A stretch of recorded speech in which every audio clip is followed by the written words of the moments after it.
श्री नारायण भगवान की जय।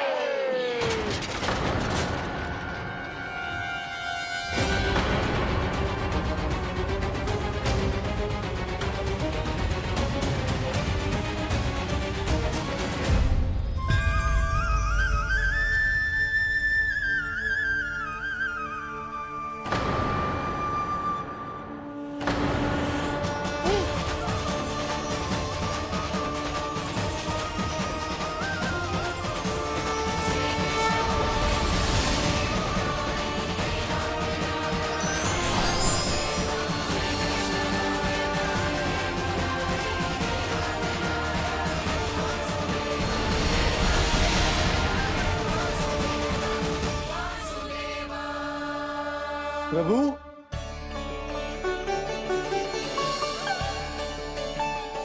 प्रभु, मैंने आपके अवतार को हानि पहुंचाने का प्रयास किया, फिर भी आपने मुझे दर्शन दिया। देने ही पड़े।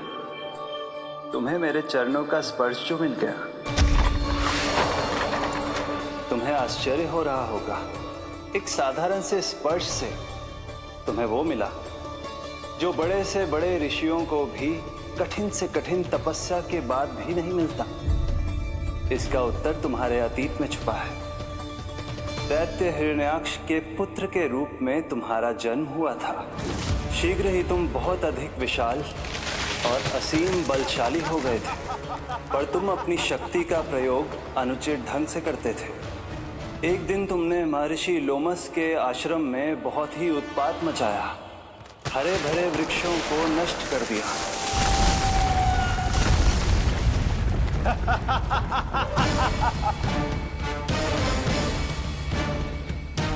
देख क्या रहे हो ऋषिवर? ये विशाल वृक्ष भी मेरे इस विराट तन के आगे कुछ भी नहीं है। जिसे स्वयं अर्जित तक नहीं किया, उस तन पर इतना अभिमान, तो सुन ले, जिनसे तेरा तन बना है उन्हीं पंच तत्वों में इसी क्षण ये विलीन हो जाएगा। ये मेरा श्राप है तुझे, मेरा श्राप है तुझे।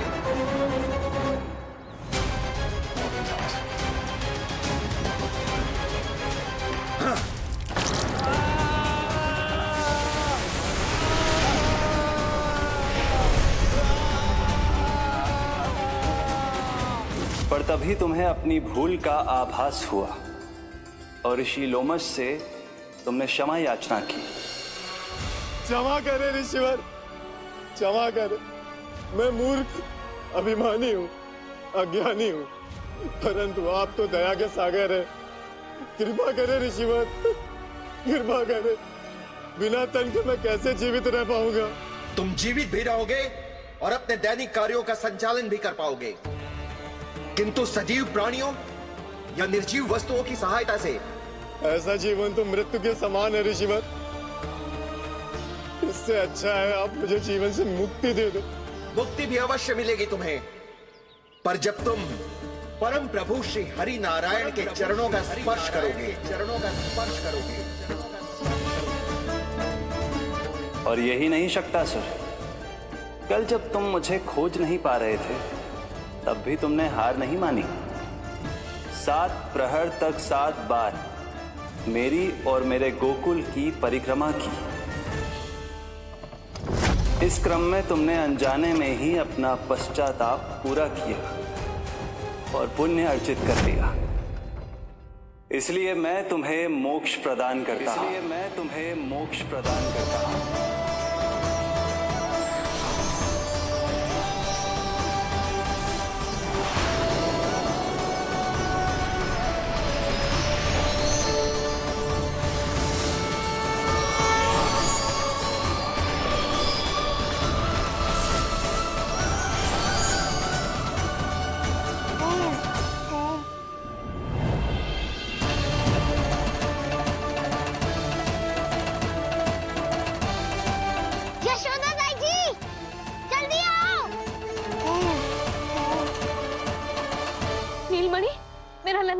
लल्ला,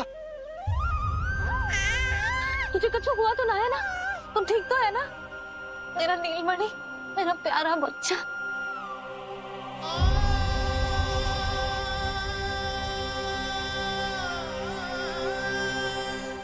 भोला, बंसी, ये सब क्या है?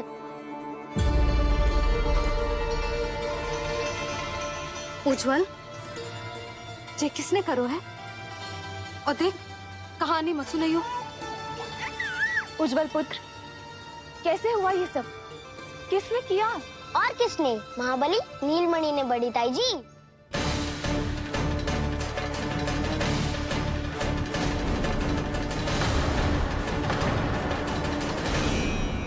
जी क्या बोल रहे हो है? सच्ची सच्ची बता। लो, फिर फंस गया उज्जवल। मैं सच्ची कह रहा हूँ। अचानक तीव्र वेग से वायु चली। फिर ऐसे लगो जैसे कोई भूकंप आ रहा है। और फिर जब मैंने देखा तो ये सकट अपने आप हिल रही थी। खड़खड़ खड़खड़ खड़खड़ खड़खड़। फिर मैंने साहस दिखाया और उस सकट को रोकने का प्रयास करो। पर सकट ना रुको, जे हिले ही जा रहा था। खड़खड़ खड़खड़ खड़खड़ खड़खड़ खड़खड़ खड़खड़। और फिर ऐसे ही हिलते हुए अचानक से आगे बढ़कर सीधा नीलमणि के ऊपर चला आए हो।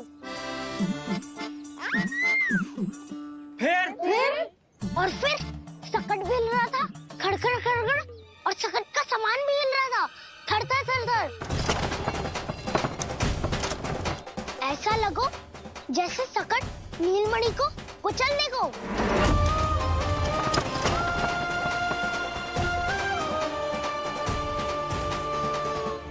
पर तभी जे जाग गए हो। इसने खींचकर अपने पाँव का प्रहार करो और चीख गया सकट आकाश पे।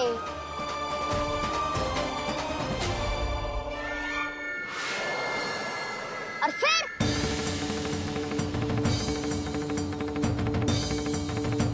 धड़ाम। सब भूमि पे गिरकर चकनाचूर।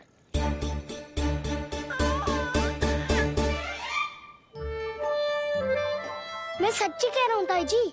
नीलमणि के पैर का स्पर्श होते ही वो सकट ऐसे वायु में उड़ी जैसे कोई फूल। अच्छा, और जो तेरे हाथ में ये माखन है, ये भी अपने आप उड़ के आ गया होगा ना? हाँ, मैं सच्ची कह रहा हूँ। सदा बड़पोलापन, ये अच्छी बात ना है लल्ला। सत्य बता। मैया, मैं सत्य बोल रहा हूँ। ये सकट अपने आप ही आयो था और नीलमणि के प्रहार करते ही दूर जा गिरो। अरे, ये बड़बोले से पूछने से अच्छा है कि हमें स्वयं विचार करना चाहिए कि ये सकट टूटा कैसे। हाँ नंदराज, हाँ, हम भी आरती के लिए भीतर चले गए थे। हाँ। अरे, आप सब मेरा विश्वास क्यों ना कर रहे हो? नीलमणि के प्रहार से ही। उज्जवल, सकट बहुत पुराना था, पहिया ढीला होकर खुल गया होगा। यशोदा, अनेक कारण हो सकते हैं। चिंता करने की कोई आवश्यकता ना है। मैं चिंता क्यों करने लगी भला? मेरे नीलमणि के गले में रक्षा वाला कंठक पहले से ही है। और हम जैसा पूजा पाठ इतने विधि विधान से इसी के लिए तो कर रहे हैं, है ना पंडित जी? हाँ रानी जी। तो बस फिर मेरे लल्ला को कछु क्यों होने लगो? और आप सब स्वयं ही देख लो ना, जे इतना बड़ा सकट टूट के बिखर गया है, किंतु मेरे लल्ला को एक खरोच भी ना आई। इसका अर्थ तो यही है ना कि हम जो भी कर रहे हैं सही कर रहे हैं। मुझे चिंता करने की कछु आवश्यकता ही ना है। चलो सब भीतर चलते हैं। हाँ हाँ, लल्ला को भूख भी लगी आई होगी। चल।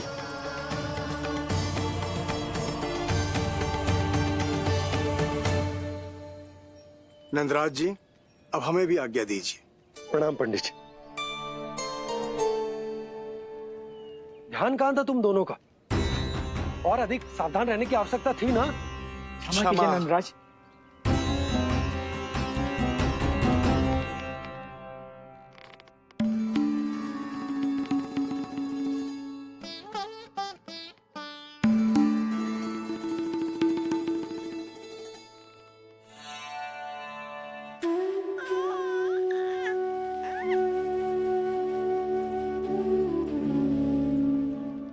यशोदा, क्या हुआ?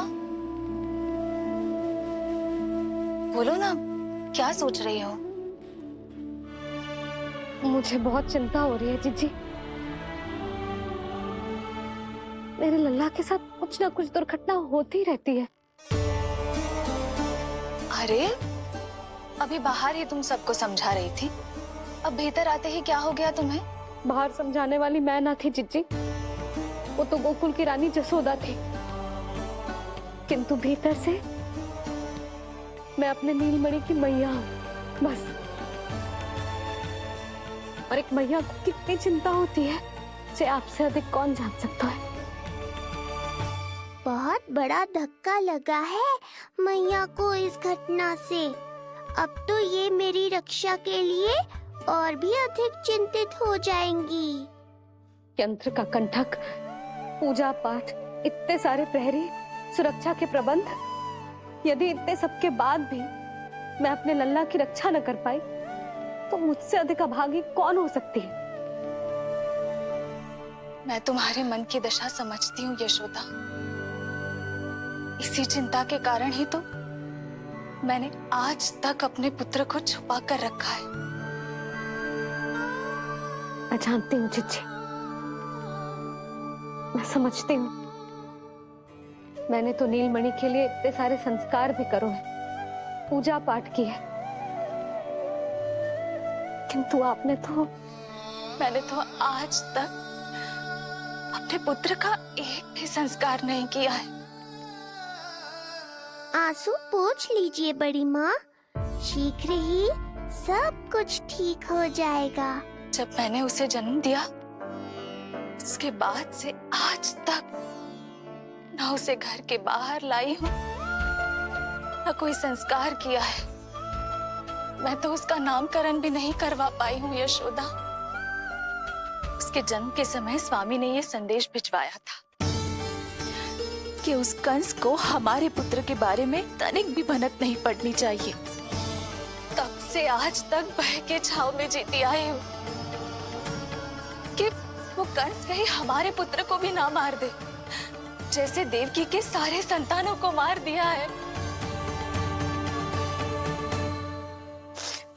ये आशंका कभी सत्य नहीं होगी बड़ी माँ, मैं हूँ ना। माँ अपनी संतान के मन की बात बिना कहे ही समझ जाती है। आप भी समझ जाओ ना मैया।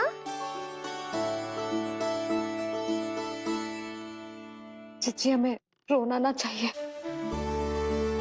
हमें देख के लल्ला भी रो रहा है। मैया, आपकी सहायता की आवश्यकता है मुझे। मुझे ऐसे क्यों लग रहा है जैसे लल्ला मुझसे कुछ कहना चाह रहा है। दाऊ को हम सबसे दूर कब तक रखेंगे बड़ी माँ? ये सोच रहे होगो कि अब तक आपने इसके दाऊ को छुपा के क्यों रखो है। मैं उनसे मिलना चाहता हूँ मैया।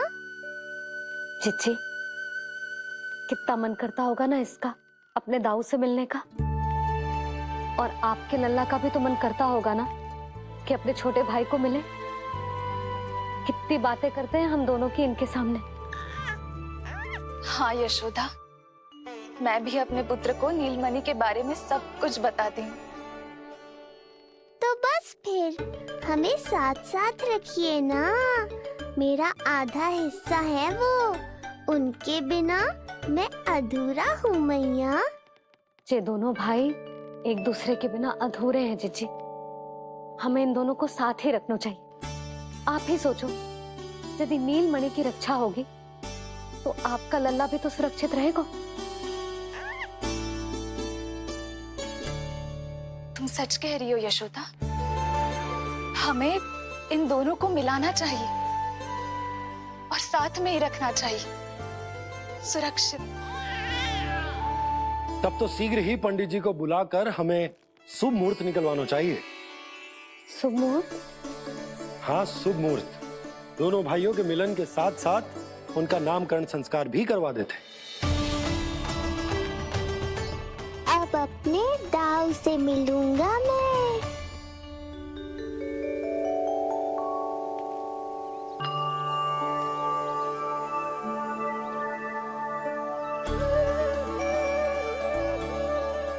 ऋषिवर की दिव्य आभा के कारण ये वातावरण कितना शुद्ध, कितना पवित्र लग रहा है ना। हाँ देवकी, इनका तेज ही ऐसा है कि इनके निकट केवल पवित्रता ही वास कर पाती है। किसी भी प्रकार की दुष्टता इनके पास जाने से पहले ही नष्ट हो जाती है।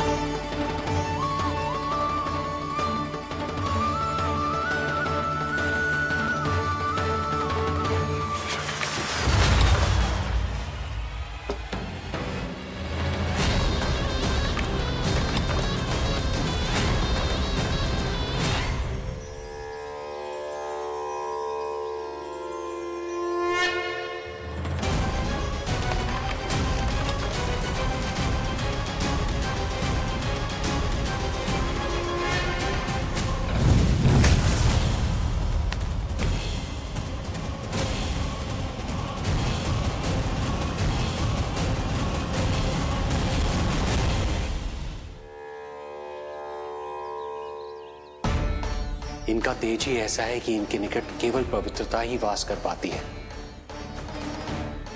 किसी भी प्रकार की दुष्टता इनके पास जाने से पहले ही नष्ट हो जाती है। यदि महर्षि की इच्छा के बिना मैंने भीतर प्रवेश किया तो कहीं ये मुझे श्राप ना दे दे।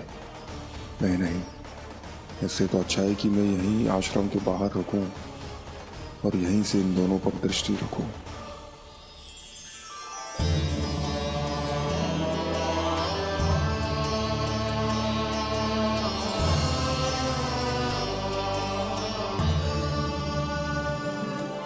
आपके आने का आभास हो गया था राजन। गुरुदेव, जो संतानें हमने खो दी है उनका श्राद्ध करवाने की विनती लेकर हम आपके पास आए हैं। आपका आना व्यर्थ नहीं जाएगा राजन, परंतु मुझे आभास हो रहा है श्राद्ध कर्म इस भेंट का एकमात्र कारण नहीं है।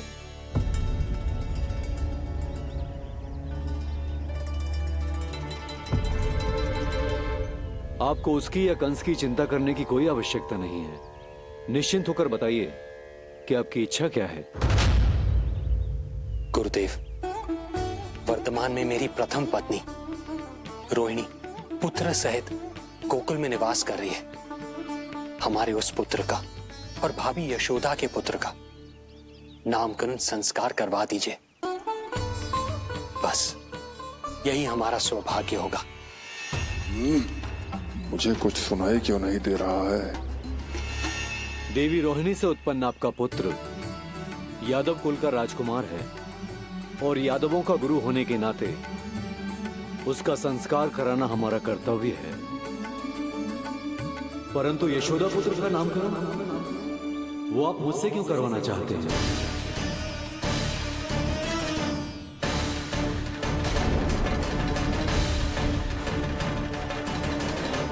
गुरुदेव, सत्य ये है कि रुक क्यों गई रानी देवकी? आपके मन में जो कुछ है कहिए।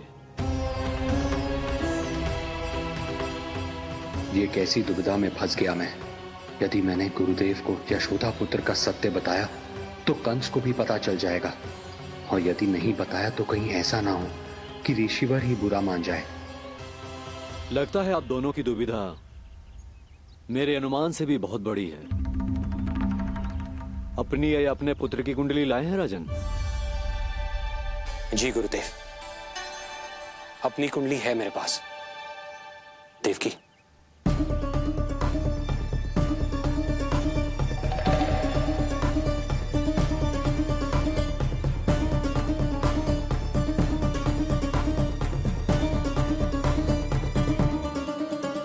जो रहस्य आप नहीं बता पा रहे हैं राजन, वो ये कुंडली बताएगी।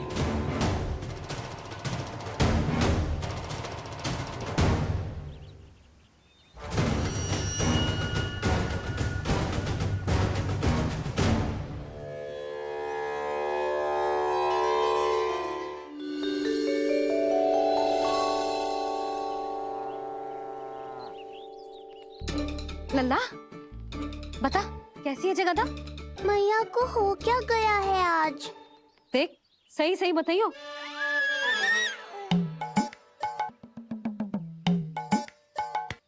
अच्छी है ना? पसंद आएगी ना उसे? हाँ? या फिर जे मोर पंख वाला मुकुट दे दूं? पहली बार मिल रहा है तू, उपहार तो देना चाहिए ना? पर बड़े तो वो है ना मैया, उपहार तो वो देंगे मुझे।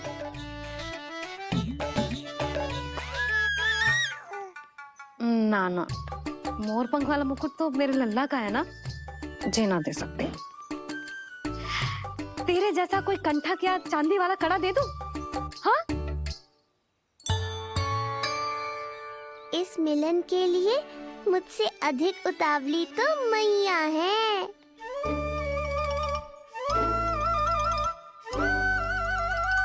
अच्छा जे उपहार छोड़,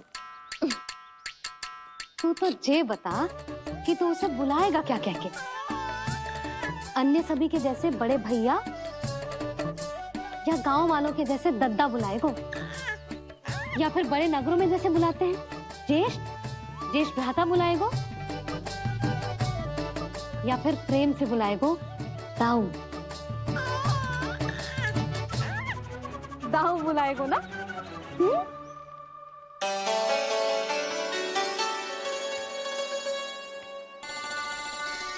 सुनो आपने, हमारे लल्ला ने निर्णय ले लियो, ये अपने भैया को ताऊ कहकर बुलाएगो।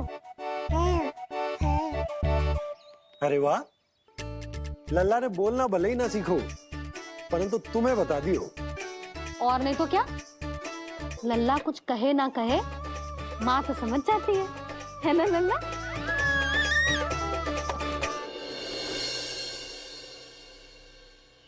और इसने दाऊ वाली बात पे हाँ भी की है। हाँ हाँ तो सदानंद जी ने भी कर दी है। लो मैं तो भूल ही गई, क्या कही पंडित जी ने? बता तो ना यशोदा, बाहर से आया हूँ, हाथ पैर तो धो लूं। हाँ, ये लो। अब बताओ कब का मुहूर्त निकालो है? तनिक हाथ मुंह पूछ लो। अब बताओ क्या कही उन्होंने? यशोदा थक गए हूँ, तनिक सांस तो लेने दो। बाहर से आया हूँ, जल ना पूछोगी?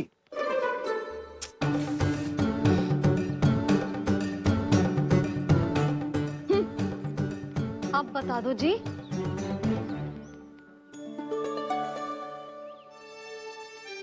बाबा अब बता भी दो, नहीं तो खेल खेल में खेल हो जाएगा। हाँ बताओ।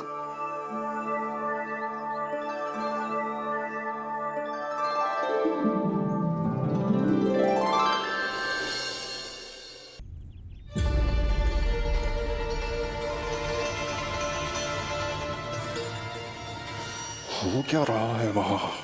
ये क्या दिया है राजकुमारी ने? गुरुदेव, शीघ्र ही कोई मुहूर्त बता दे तो बड़ी कृपा होगी। नंद महाराज, अब क्या नामकरण का मुहूर्त भी मुहूर्त निकाल के बताओगे आप? हैं? क्रोधित क्यों हो रही है यशोदा? बताता हूँ, धैर्य धरो। हाथ मुंह धो लिया, जल पी लिया, विश्राम कर लिया, अब कितनी प्रतीक्षा करवाओगे? हैं? मैं सब समझ रही हूँ, आप जानबूझ के मुझे सताने के लिए ना बता रहे। मैया कितनी भोली है बाबा, आप क्यों सता रहे हो उन्हें? बस बस बस, इतना भावुक होने की आवश्यकता ना है। बता तो, पंडित जी ने बताया है एक बहुत ही शुभ मुहूर्त आने वाले सप्ताह में ये है। और जानती हो जिस शुभ मुहूर्त किस दिन पड़ेगा? जिस दिन हमारा लल्ला पूरे 100 दिन का हो जाएगा। इससे अच्छा मुहूर्त तो हो ही नहीं सकता। धन्यवाद गुरुदेव।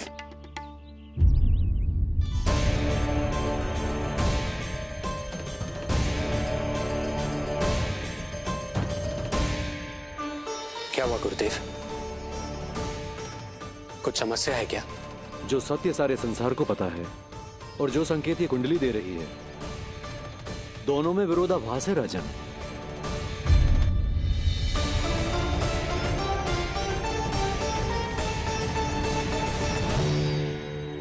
मैंने कहा ना राजन, उसकी चिंता करने की आवश्यकता नहीं है। ये कुंडली मुझसे कह रही है कि आपके भाग्य में केवल पुत्र थे। आपके भाग्य में केवल पुत्र थे, तो पुत्री कैसे हुई? इस कुंडली के अनुसार आपकी दोनों पत्नियों के एक पुत्र जीवित हैं। एक पुत्र जीवित है।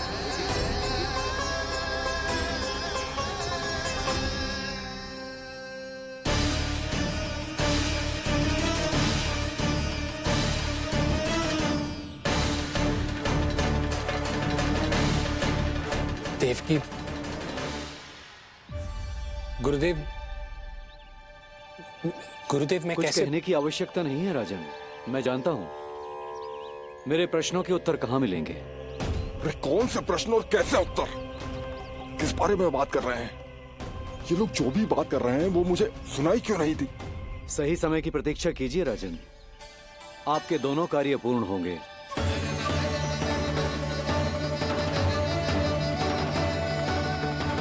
अब आप निश्चिंत होकर जाइए और प्रसन्नता मनाने की तैयारी कीजिए। आपका बहुत बहुत धन्यवाद गुरुदेव। प्रणाम।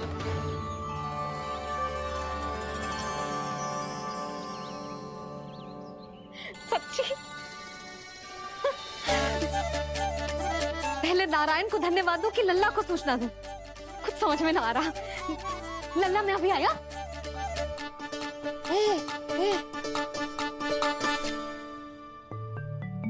आपका बहुत बहुत धन्यवाद नारायण। अब शीघ्र ही मेरे लल्ला और उसके दाऊ को उनके नाम मिल जाएंगे, वो नाम जिससे वे पूरे संसार में पहचाने जाएंगे। अब लल्ला को बताती हूँ। लल्ला, तू जैसे ही 100 दिवस का हो जाएगा, तेरा और तेरे दाऊ का नामकरण हो जाएगा। हाँ हाँ, किंतु आपने तो बताओ ही ना, हम इन दोनों को मिलवा कब सकते हैं? क्या देख रहे हो, बताओ तो। यशोदा, पंडित जी ने कही कि दोनों भाइयों को मिलवाने के लिए कोई मुहूर्त की आवश्यकता ना है, तो हम चाहे तो इन्हें आज भी मिलवा सकते हैं। लल्ला सुनो तूने, तो आज ही अपने दाऊ से मिल सकते हो।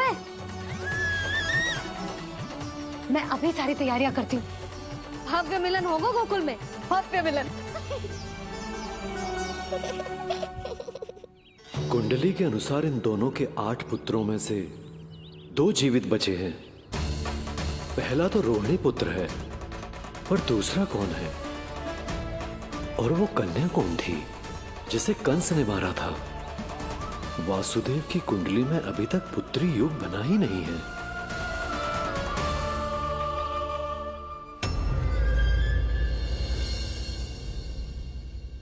मुझको क्या मारेगा?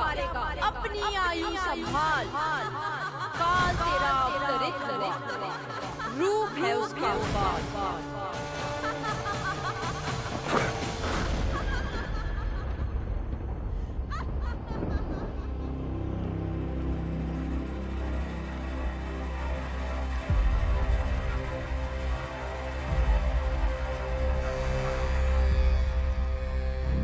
आधी रात को इस तरह से उठकर बैठे हुए हैं आप स्वामी। मैं ये तो नहीं जानती कि किस बुरे स्वप्न ने आपकी नींद छीन ली है, परंतु इतना अवश्य जानती हूँ कि जो सूचना ये गुप्तचर लेकर आया है, इसे सुनकर आप रात भर सो नहीं पाएंगे।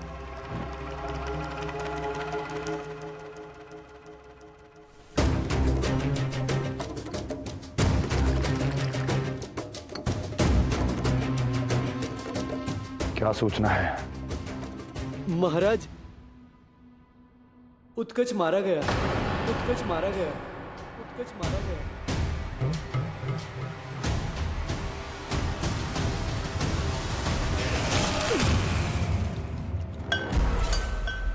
सूद वूद खो गए हो क्या अपनी? जो दिखता ही नहीं उसे मारा कैसे जा सकता है? इसने स्वयं देखा था महाराज। जिस शकट में समाकर शक्तासुर उस बालक को कुचलने वाला था, आपके शत्रु ने उसी शकट को चकनाचूर कर दिया।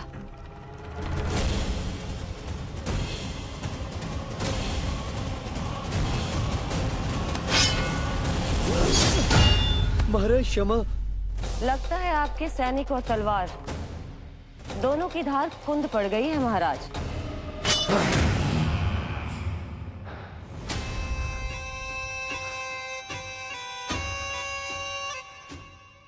इस तलवार की धार पर अब तभी विश्वास दृढ़ होगा जब ये उस बालक के रक्त से स्नान कर लेगी।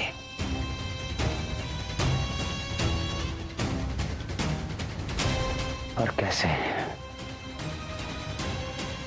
कैसे?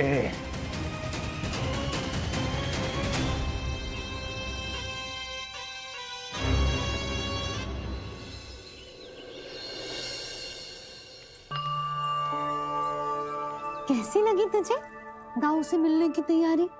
बहुत अच्छी है मैया, पर उससे भी अच्छी है वो प्रसन्नता जो इस मिलन के उत्साह में मुझे आपकी आंखों में दिख रही है।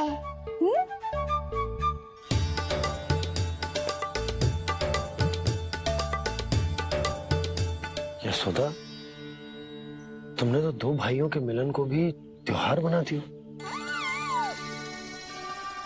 हाँ तो ये किसी त्योहार से कम थोड़ी ना है।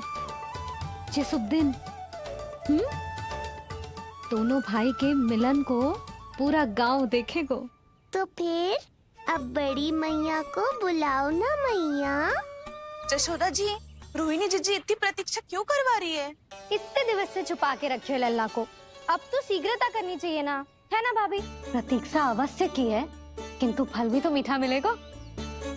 आती होंगी रोहिणी जीजी।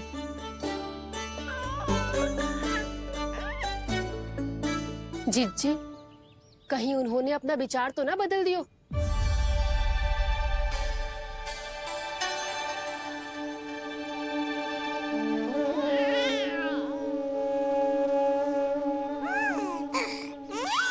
कितनी शीघ्र चिंतित हो जाते हो आप सब।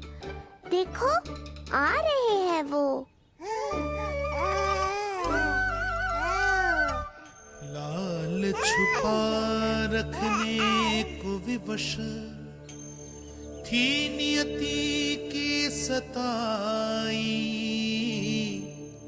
भूल के भय माज प्रभु की जग सम्मुख है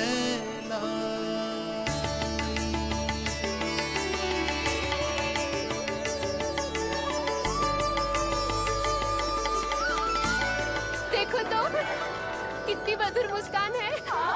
और आंखें कैसी गंभीर और गहरी है। अरे अरे, ये तो हमारी नीलमणि की तरह सुंदर भी है। सही कह रही है तू, और कितना प्यारा भी है। और कितना बलशाली भी लग रहा है ये, है ना? तो देखो इसके। हाँ बिल्कुल लाल लाल टमाटर की तरह। देखो तो दाऊ आए नहीं कि ये सब की सब मुझे भूल ही गई। अरे हटो सामने से, मुझे भी तो देखने दो।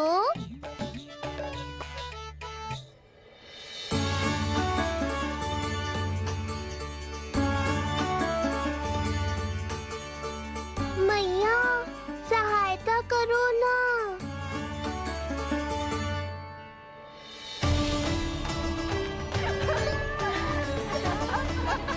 चलो हटो सब, हटो हटो हटो हटो सामने से। चलो दोनों भाइयों को एक दूसरे से मिलने तो दो।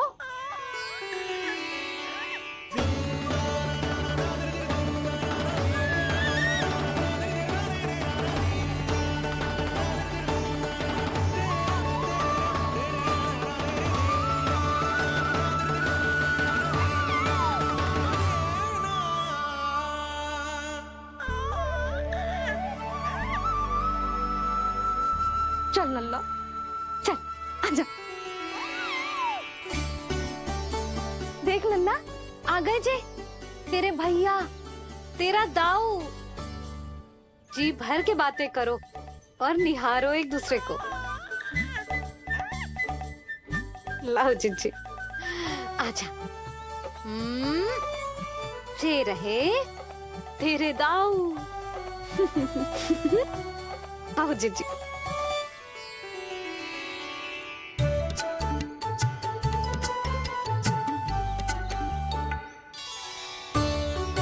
स्वागत है दाऊ। कितनी प्रतीक्षा के बाद अब जाकर आपसे भेंट हुई है।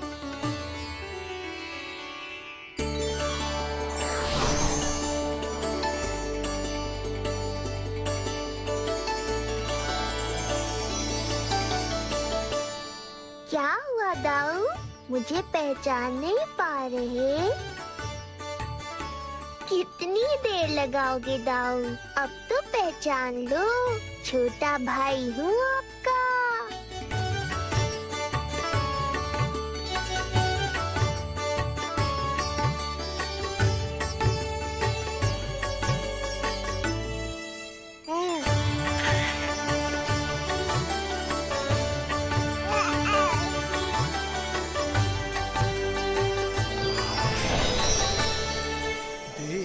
प्रभु को भक्त शेष की आंखें है भर आई,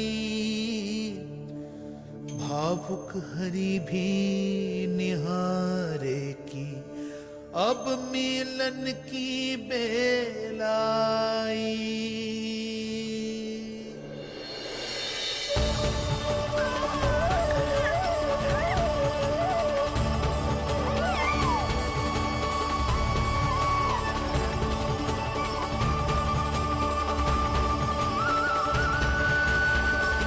प्रभु, आपके दर्शन पाकर मैं धन्य हो गया। प्रभु नहीं, छोटा भाई पुकारो शेष। ये कैसे संभव है? आप नारायण हैं, मेरे प्रभु। ये जानते हुए भी मैं आपसे बड़ा कैसे बन सकता हूँ? हर दुविधा की तरह इसका भी समाधान है शेष। अब तो हम एक दूसरे से मिल भी चुके हैं। पृथ्वी पर हमारा सूत्र जुड़ चुका है, इसलिए समय के साथ तुम ये भूल जाओगे कि तुम्हारा ये भाई मेरा ही अवतार है। ये क्या कह रहे हैं प्रभु? वही जो आवश्यक है, नहीं तो तुम नीलमणि के बड़े भाई होने का कर्तव्य कैसे निभाओगे? कैसे डांटोगे मुझे? और बड़े होने के नाते मुझ पर अधिकार कैसे दिखाओगे? पर प्रभु, पर किंतु परंतु ये सब भूल जाओ शेष।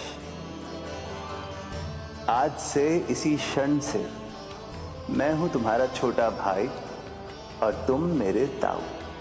मैं हूं तुम्हारा छोटा भाई और तुम मेरे ताऊ। नारायण नारायण दाऊ। दोनों इतने सुंदर लग रहे हैं, मेरी तो दृष्टि भी ना हट रही इससे। कहीं मेरी ही दृष्टि ना लग जाएगी।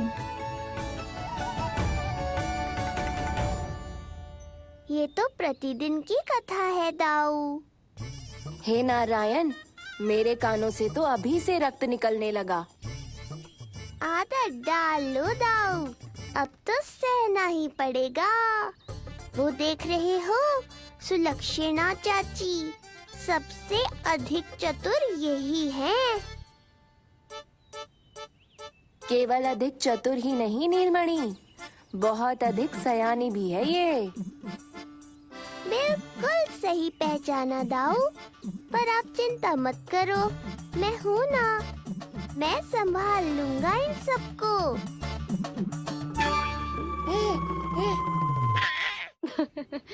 देखो तो जिज्जी, इन दोनों की दृष्टि एक दूसरे से ऐसी चिपक गई है कि अब हटने का नाम ही ना ले रही। जे सूचक है उस प्रेम के बंधन का, जिसमें जे दोनों भाई आज के बाद सदा के लिए बंध जाएंगे।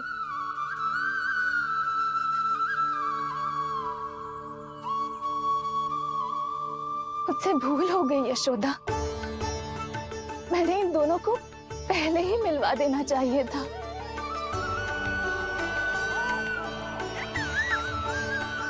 मैं कहती थी ना आपसे।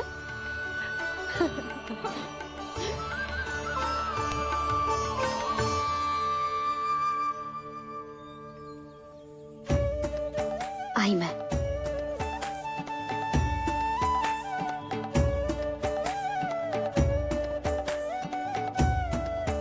क्या सोच रहे हो ऐसे खड़े खड़े? देख रहा हूं दोनों भाइयों का ये मिलन किसी त्योहार से कम थोड़ी ना। सही कहा था तुमने।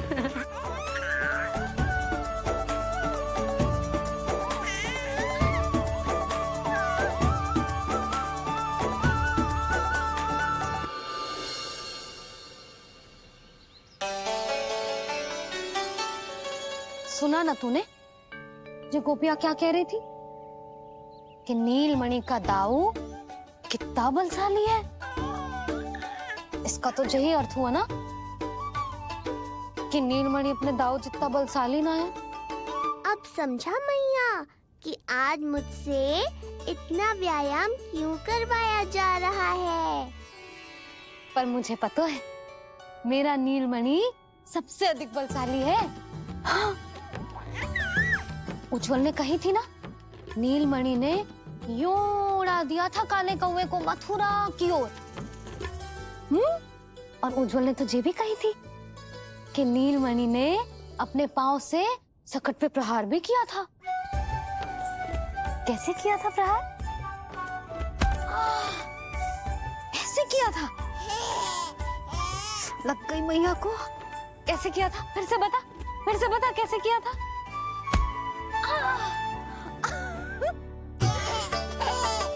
मेरे लल्ला में कितना बल है। मैया को ही धकेल दियो पीछे। अच्छा ही है कि आप उज्जवल के कहे को गंभीरता से नहीं ले रही, नहीं तो आपका ये रूप मैं कैसे देख पाता मैया। फिर से बता कैसे मारा था? कैसे मारा था?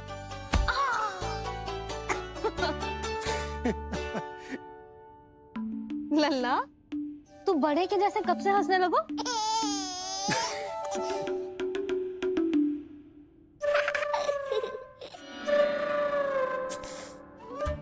आप यहाँ क्या कर रहे हो? छुप छुप के मैया और लल्ला को खेलते हुए देखने के अतिरिक्त और कोई कार्य ना है आपके पास? कार्य तो है, पर यह अधिकार भी है कि मैं अपनी बड़ी सी पत्नी को अपने छोटे से लल्ला के साथ छोटे बालकों की तरह व्यवहार करते हुए देखूं। अब देख लियो ना, अब जाओ अपना कार्य करो। कार्य तो कर लूंगा, परंतु मेरा पेट मुझसे कह रहा है कि इसे भूख लगी। भूख लग गई? भोजन का समय होगा। अभी लगाती हूँ भोजन।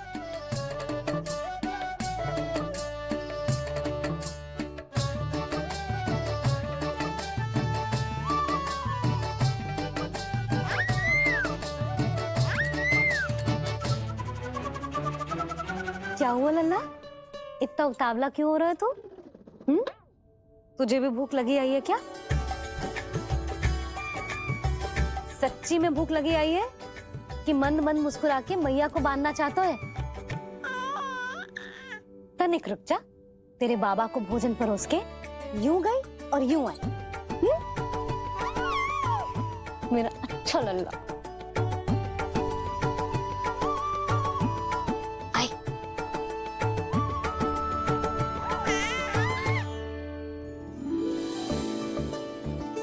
आज केवल रोटी है खाने में? ना, दाल है ना, तरकारी भी है, दही है, लड्डू भी है। तो दाल ले आओ। अभी लाई है।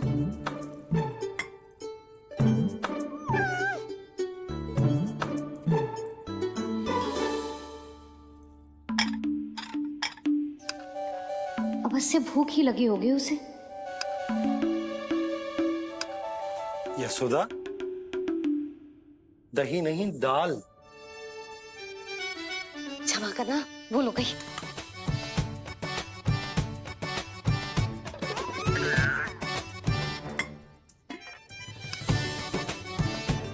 यशोदा, दाल दाल।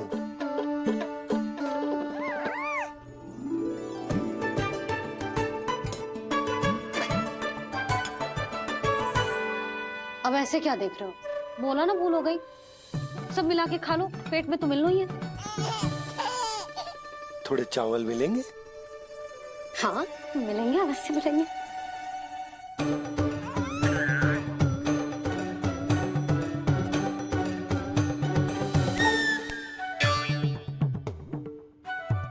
लड्डू नहीं, चावल।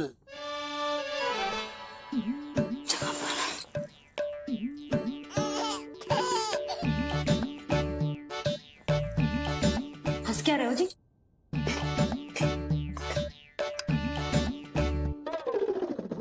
आज व्यायाम भी बहुत कस के करवाओ था मैंने, कहीं अधिक भूख तो ना लगी होगी।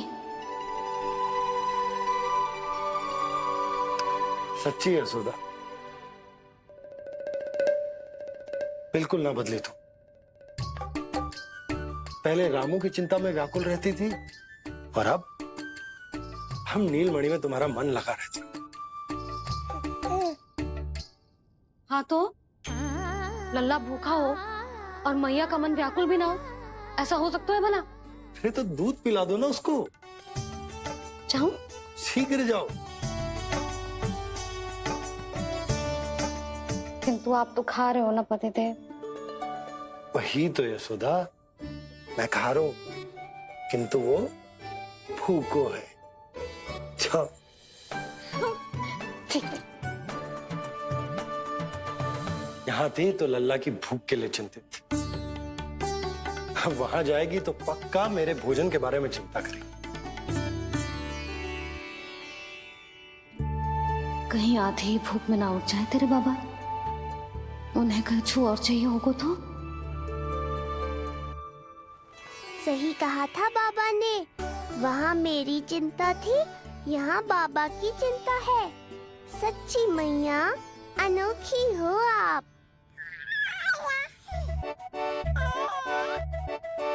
अरे इतने से पेट भर गया तेरा? ना, ये वाली मुस्कुराहट तो मत ही दिखा मुझे, इतनी शीघ्र तेरा पेट भर ही ना सकता। मैया जानती है अपने लल्ला की भूख।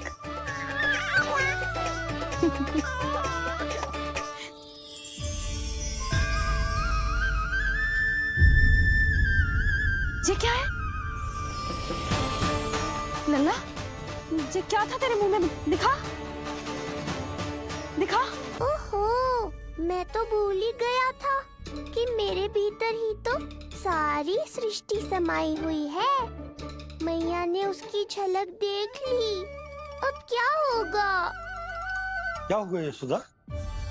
सुनो जी, हमारे लल्ला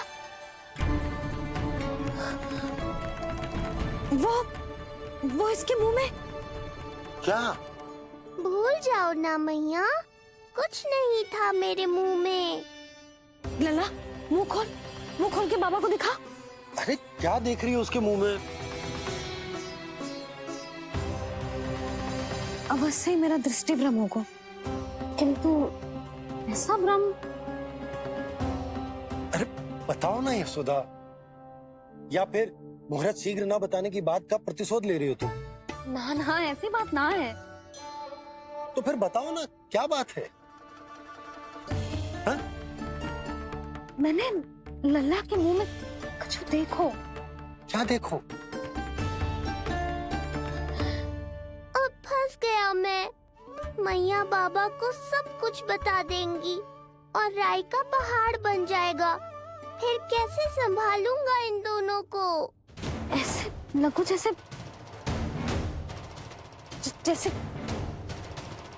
जैसे पूरा का पूरा ब्रह्मांड। ब्रह्मांड लल्ला के मुंह में। अच्छा, तुम मेरा मुंह देखो। हाँ।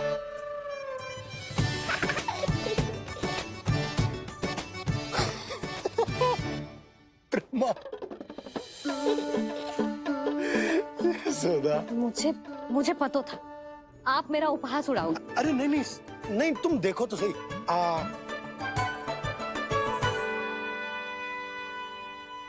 ब्रह्मांड ना सही, गोकुल तो दिखना चाहिए।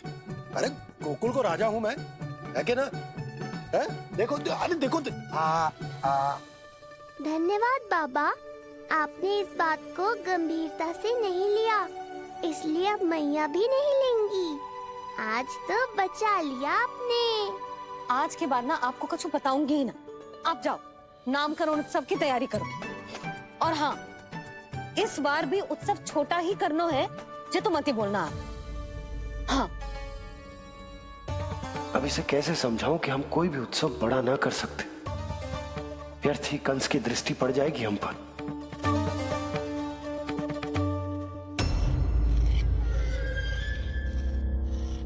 लगता है आपके सैनिक और तलवार दोनों की धार कुंद पड़ गई है महाराज।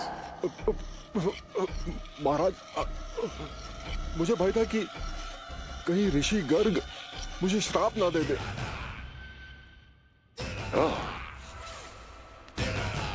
तो श्राप से भयभीत हो गए दुर्जन,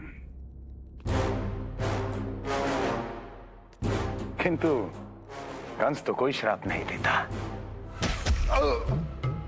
सीधा मृत्यु देता है। ऐसा न करे महाराज, दया करे, दया निदान। यदि मैं उनकी इच्छा के विरुद्ध भीतर जाने की कोशिश करता तो जितनी सूचना मुझे मिली है उतनी भी नहीं ला पाता। तब आपको कैसे पता चलता महाराज कि आपकी बहन और बहनोई मात्र अपनी मृत संतानों के श्राद्ध के लिए वहां नहीं गए थे?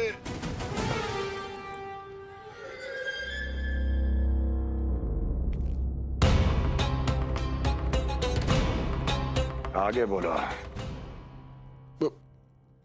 पूरी तरह तो नहीं सुन पाया महाराज, किंतु मैंने स्वयं अपने नेत्रों से देखा है महाराज। राजकुमारी देवकी ने ऋषि गर्ग के हाथ में कुछ दिया था। ये सत्य है महाराज, और ऋषि गर्ग ने उन दोनों को वचन भी दिया था। सही समय की प्रतीक्षा कीजिए राजन, आपके दोनों कार्य पूर्ण होंगे। महाराज, मैं आपका सबसे विश्वसनीय सेवक हूं। आपके हर आदेश का पालन करना मेरा अधिकार है, और मैंने अपने अधिकारों का पालन किया भी है महाराज। किंतु फिर भी यदि मेरी ओर से कोई भूल हुई हो, मुझे क्षमा करे दया निदान, मुझे क्षमा करे। इसका अर्थ है कि उत्कच सही कह रहा था। वो दोनों अवश्य ही कोई ना कोई षड्यंत्र रच रहे हैं मेरे विरुद्ध। समय आ गया है, अब मुझे किसी ऐसे की खोज करनी होगी जो उतना ही शक्तिशाली हो जितने की मेरी ये तलवार।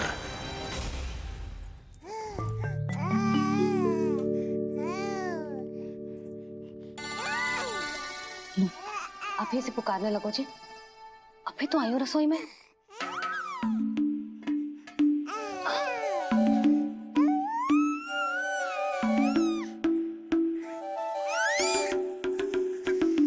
शीघ्र ही तुझे भी अपने बाबा का हाथ बटाना पड़ेगा, समझ रहे हो ना? बटाएगा ना हाथ? अभी जे 100 दिन का भी ना हो और जे इस नन्हे से बालक को काम काज का भार सौंपने की बात करने लगे। काम का नाम सुनते ही मुख से स्वर ना निकल रहे तेरे। अभी तो बड़ा ऊ कर रहा था। बता, हाथ बटाएगो के ना? अरे बता ना।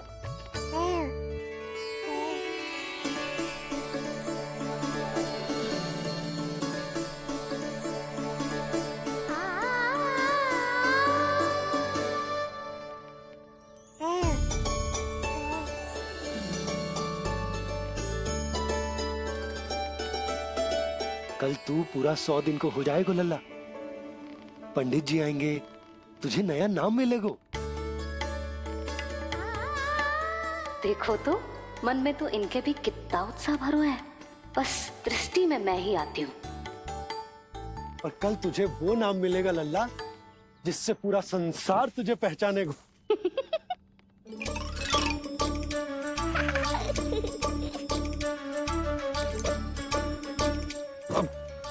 लल्ला, कितना कार्य शेष है और तूने मुझे बातों में लगा लियो। मुझे क्यों फंसा रहे हो बाबा? छुपाने की कोई आवश्यकता ना है। जितनी उत्साहित मैं हूँ उतने ही उत्साहित आप भी हो इसके नामकरण को लेके, पता है मुझे। लल्ला के नामकरण पे उसके बाबा उत्साहित ना होंगे? बिल्कुल होंगे, इसीलिए तो कह रही हूँ अपना उत्साह बांटो अपने लल्ला के साथ। मैं अभी आई। अच्छा, ऐसे तो तुम लल्ला को छोड़ के कहीं ना जाती। अभी कहाँ चली? रोहिणी जिज्जी के पास, और कहाँ। लल्ला और उसके दाऊ के नामकरण की तैयारी करनी है कि ना। कितने लोगों को आमंत्रित करना है, कितने प्रकार की मिठाइयाँ बनानी है, ढोल वाले को कितने बजे का समय देना है, ये सब सुनिश्चित करना है ना, ताकि जे उत्सव गोकुल का सबसे बड़ा उत्सव हो। अरे सूची देनी है जिज्जी को।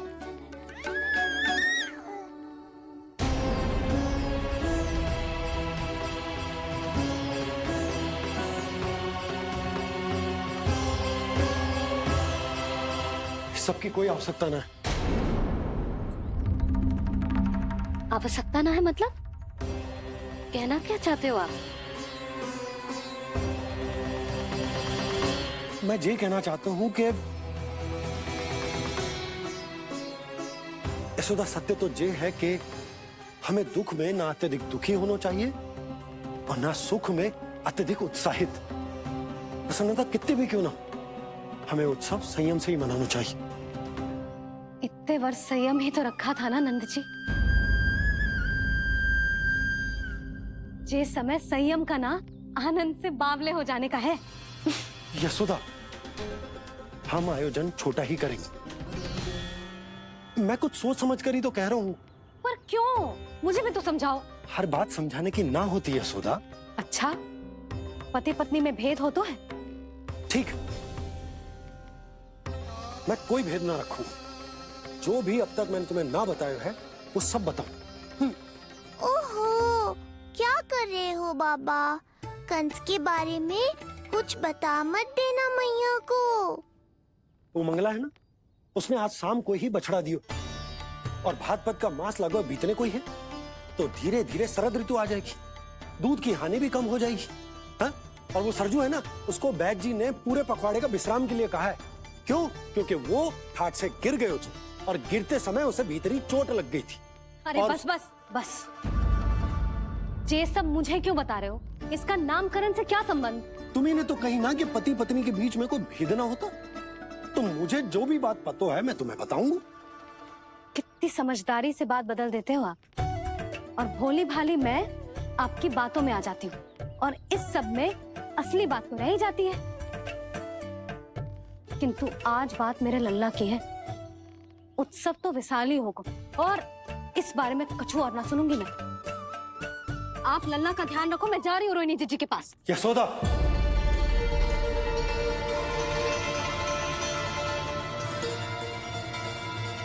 बात केवल सुनने की ना होती, उसे समझना भी पड़ता है।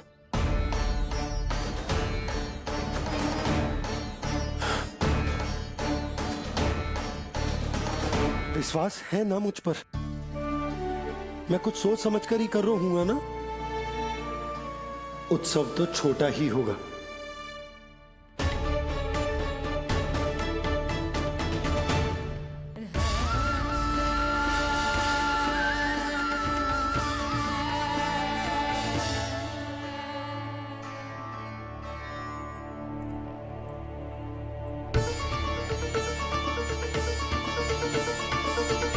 क्षमा करना लल्ला, तेरी मैया को डांटना पड़ गया। आपको मेरी सुरक्षा की चिंता है बाबा, समझता हूँ मैं, इसलिए आपने ये निर्णय लिया है। समझ में नहीं आता, कब कौन सा निर्णय क्यों लेते हैं आप? यदि कंस को समझना इतना आसान होता तो कंस नहीं होता। ये नया सिंहासन उसके लिए है जो मेरा विश्वास पात्र बनेगा। मेरे दाहिने हाथ की तरह मेरे मन के सबसे निकट होगा वो। मंत्री परिषद में विशेष स्थान की प्राप्ति होगी। मेरे बाद पूरे राज्य के लिए उसी का वचन होगा। शासन किंतु ये अधिकार केवल उसे प्राप्त होगा जो मेरी परीक्षा में उत्तीर्ण होगा। मेरा सबसे महत्वपूर्ण कार्य करेगा वो। इसलिए जाओ,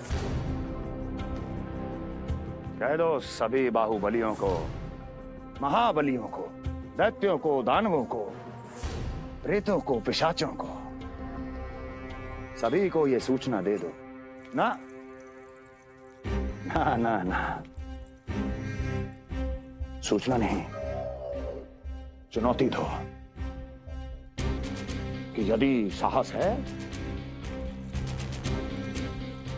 तो आए, मेरी परीक्षा में उत्तीर्ण हो और इस सिंहासन पर बैठने का अधिकार प्राप्त कर ले। जाओ। और हां, ये अवश्य कहना कि केवल वही आए जिनके हृदय में साहस का ज्वालामुखी धधकता हो, जिनकी तलवारें पर्वतों का सीना चीरने को व्याकुल हो, जिनकी संकल्प शक्ति इतनी दृढ़ हो कि मृत्यु से टक्कर ले लें। कायर नहीं चाहिए मुझे। जाओ। महाराज, आप जिसे भी ये विशेष पद देंगे, भविष्य में यदि वही हमारे शीश पर बैठ गया तो क्या करेंगे आप? पहले ऐसा कोई योद्धा सामने तो आए अस्ति, जो उस विष्णु के अवतार का संहार कर सके।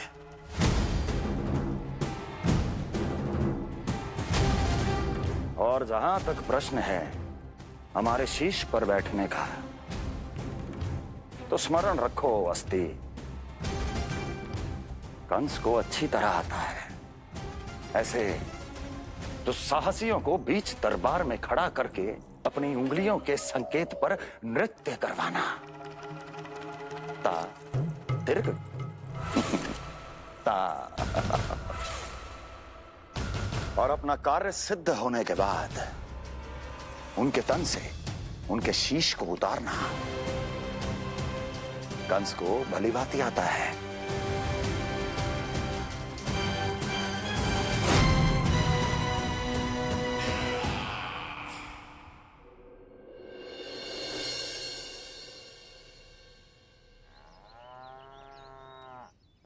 पूरे 100 दिन का होगा हुआ तो लल्ला, कम से कम 100 व्यक्ति तो आने चाहिए थे ना तेरे और तेरे दाऊ के नामकरण में। हाँ, अब तुम मुस्कुरा क्या रहो है? तू ही बता, जे भवन देख के लग रहा है कि यहाँ कोई उत्सव है?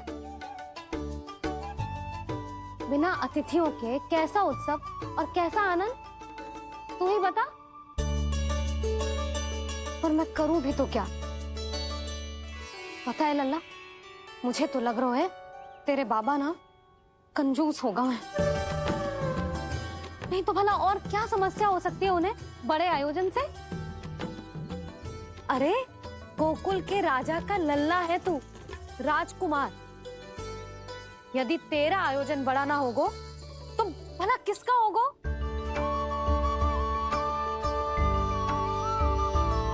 मेरी भूल है, मैं भोली हूं, इसीलिए व्यर्थ में तेरे बाबा की बातों में आ गई।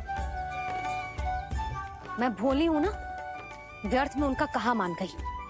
किंतु अब ना मैं कोई मांग रखूंगी, ना मैं उनसे बात करूंगी। और कहे देती हूँ लल्ला, सावधान जो इस बार तू बीच में आया तो। हाँ नहीं तो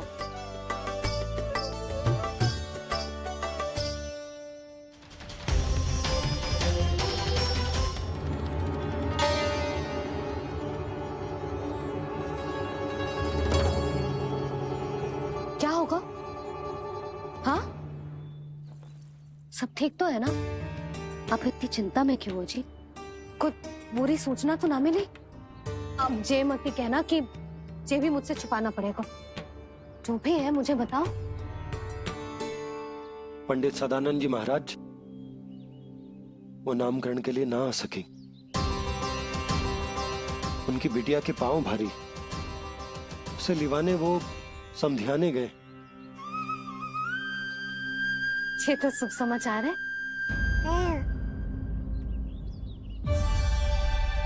किंतु मेरे लल्ला का नामकरण अब वो सही मुहूर्त पे कैसे होगा? वही तो समझ ना आ रहा। ऐसे मन छोटा करने की आवश्यकता नहीं है मैया बाबा। आप दोनों तो स्वागत की तैयारी करो, आ रहे हैं वो।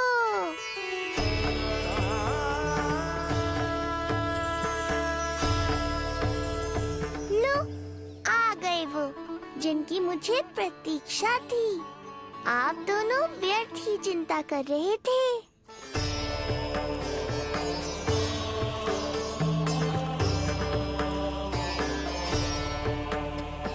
अब कौन करेगा मेरे लल्ला का नामकरण? ऋषि गर्ग, नंदराज, रानी भाभी, महान ऋषि गर्ग हमारे गांव में पधारे हैं।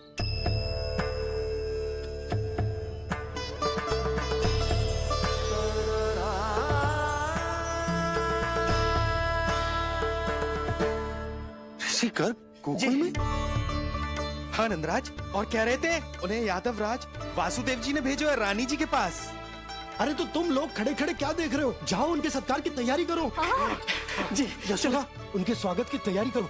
सुनो जी, वो तो यादवों के कुलगुरु है ना, रोहिणी जीजी के यहाँ आए, हमारे यहाँ आएंगे। आप देखती जाओ मैया, वो सीधे हमारे घर ही आएंगे।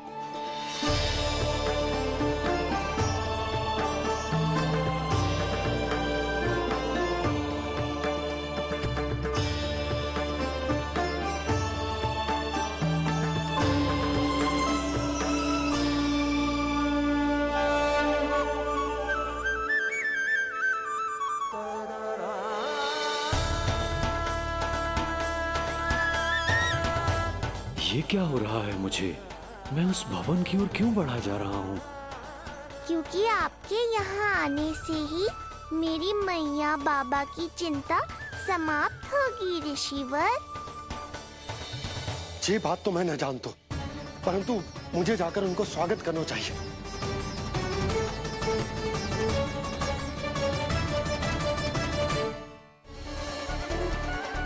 गुरुदेव, कल्याण हो। भगवान श्री नारायण के महान भक्त आज हमारे गांव में पधारे। हमारा जीवन सफल है गया आज। वो भवन आपका है नंदराज? आपके शुभ चरण पड़ेंगे तो हमारा जय भवन पवित्र हो जाएगा। इतने बड़े ऋषि अगर हमारे घर पधारेंगे तो हमारे तो भाग्य ही संवर जाएंगे। मैया आपके दर्शन को तरस रही है ऋषिवर। संकोच मत कीजिए, अब आप ही जाइए। पधारिए गुरुजी। न जाने क्यों मेरे पांव अपने आप ही आपकी भवन की तरफ जाने को व्याकुल है नंदराज। पधारिए गुरुदेव, आइए।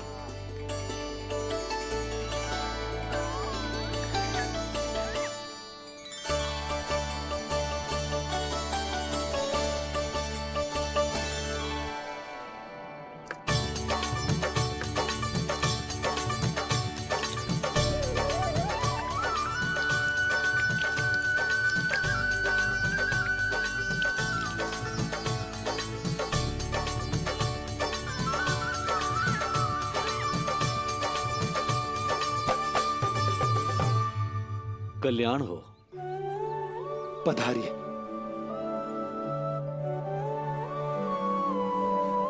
आया तो था मैं रानी रोहिणी के भवन में, पर पता नहीं कैसे यहाँ खींचा चला आया।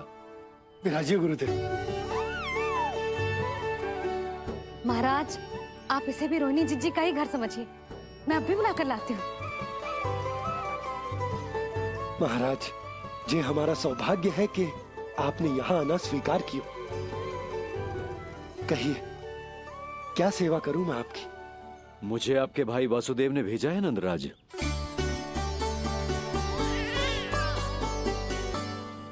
प्रणाम गुरुदेव। स्वामी जी ने आपसे इतनी दूर आने का आग्रह किया है, अवश्य ही कोई बड़ा कारण होगा। कारण तो है, आपके पुत्र का नामकरण करने आया हूं मैं यहाँ।